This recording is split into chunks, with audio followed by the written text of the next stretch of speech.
If your mini toolbar is not showing in MS Word like this one, for example, I'm selecting this sentence and you can see that there is a mini toolbar on the above where you can change different font size and like this.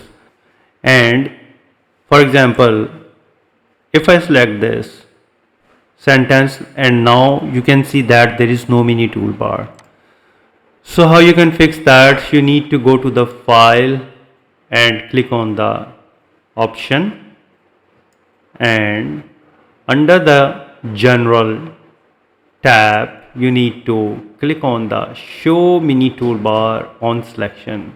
You need to check the box and click OK, and now select any word and now you can see that mini toolbar is showing.